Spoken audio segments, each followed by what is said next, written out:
Baik, Assalamualaikum warahmatullahi wabarakatuh. Sebelumnya perkenalkan nama saya Ahmad Adam Saiful Mila dan NIM AK3031. Saya akan mempresentasikan lembar kerja mahasiswa satu dari mata kuliah Teori Bahasa dan Otomata. Di sini ada beberapa soal, yaitu yang pertama adalah sebutkan perbedaan utama antara deterministik finite automata dan non-deterministik finite automata.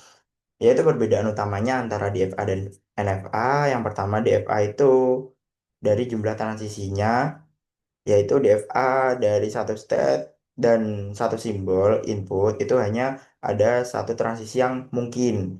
Sedangkan NFA dari satu simbol atau dari satu input itu ada lebih dari satu transisi atau bahkan tidak ada. Kemudian ada transisi tanpa input atau epsilon move. DFA dari DFA-nya sendiri tidak memiliki transisi kosong atau epsilon move.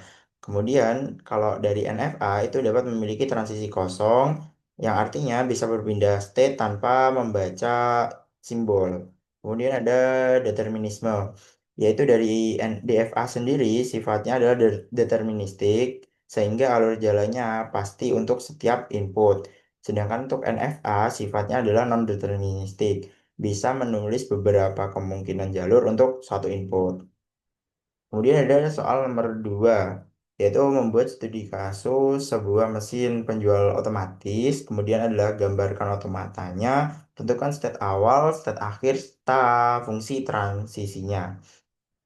Di sini adalah studi kasus tentang mesin penjual es krim, yang dimana himpunan state-nya, key-nya adalah key 0, key 1, key 2, dan key 3. Key 0 adalah mesinnya standby, key 1 memilih rasa, key 2 adalah memilih topping, key 3 adalah esnya, es krimnya sudah jadi. Kemudian ada alfabet input, itu ada A dan B. Kemudian ada state awal adalah key 0, mesin standby, dan state akhirnya itu adalah key 3 ketika S-nya sudah jadi. Kemudian ini ada gambarnya ya, gambar dari eh, gambar dari state-nya, yaitu ada key 1 tadi, dia mesinnya standby, key 0, key 0, mohon maaf, key 0. Kemudian ada key 1, ini adalah memilih rasa, key 2 memilih topping, dan key 3 ini adalah final state yang ditandai oleh double lingkaran seperti ini. Kemudian,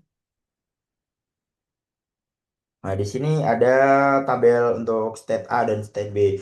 Jika key 1, key 0 di diinputkan A, dia akan kembali di key 0. Jika key 0 diinputkan B, dia akan lanjut di key 1 nih. Ini gambarnya. Nah, dia diinputkan A, dia akan kembali ke 0. Kemudian jika diinputkan B, dia akan ke I1. Nah, jika inputannya sudah standby di key 1 diinputkan A, maka dia akan kembali ke 0. Nah, di sini.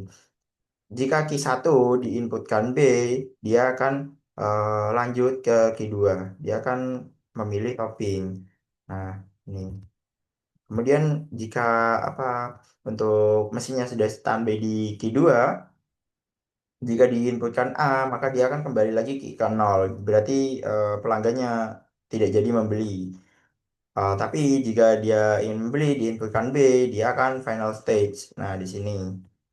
Nah, kemudian di final stage itu ada inputan A lagi untuk kembali ke state awal. Mungkin untuk pembelinya ingin membeli dua gitu. Jadi dikembalikan ke state awal.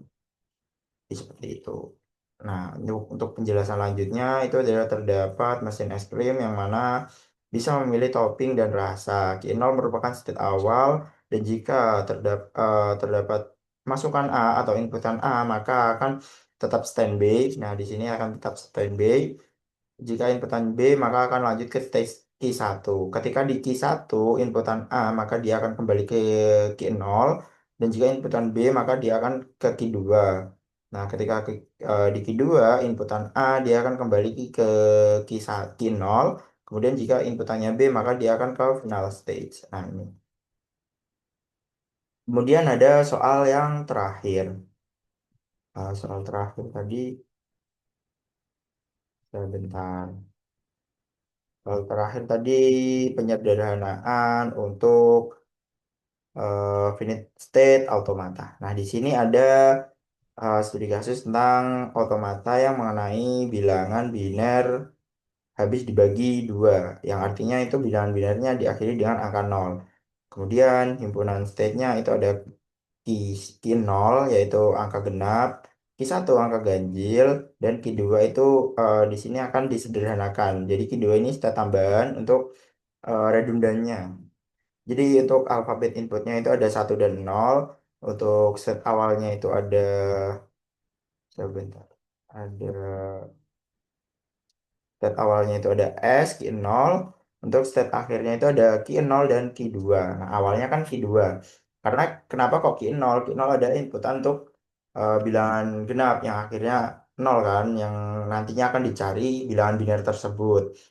Kalau Q2 dia adalah redundant dari Q 0-nya tadi. Nah, di sini ada state ada transisinya yaitu Q 0 jika diinputkan 0 itu adalah Q 0, tapi jika diinputkan satu itu Q 1. Nah, Q 1 jika diinputkan 0 itu bisa jadi Q 2.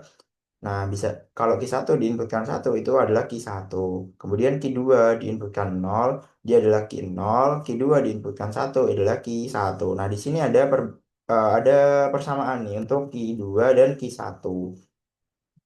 Nah, Q 2 dan Q 1 sama-sama menerima string berakhiran nol, artinya Q 2 adalah redundant. Nah, di sini Q 2-nya kan dia kan final state, dia yang sama dengan Q 0. Jadi bisa disederhanakan kembali. Nah, penyederhanaan automata karena Q 2 sama dengan Q 0 itu setara, maka bisa menghapus Q 2 dan state akhirnya cukup adalah Q 0. Jadi state akhirnya di sini Q 2 dihapus menjadi Q 0 saja. Nah, akhirnya adalah Q 0 jika diinputkan angka 0, dia berakhiran 0 untuk biner genap, jadi dia akan menjadi Q 0 lagi. Dia udah final stage. Tapi jika diinputkan satu, dia akan ke Q 1. Jadi dia akan berakhiran ganjil. Nah, untuk Q 1 dia diinputkan nol. Nah, maka dia akan tetap di nol. Kemudian untuk diinputkan satu, dia akan Q 1. Jadi seperti itu untuk penyederhanaan. Nah, di sini eh, Q2-nya ini kan dia sama dengan Q0. Dia juga final stage, dia inputannya sama, hasilnya output dari inputannya yang sama itu menghasilkan output yang sama dengan Q0. Jadinya itu redundant dan bisa disederhanakan. Mungkin itu saja yang bisa saya sampaikan tentang lembar kerja mahasiswa satu mata kuliah teori bahasa. Kurang lebihnya mohon maaf. Wassalamualaikum warahmatullahi wabarakatuh.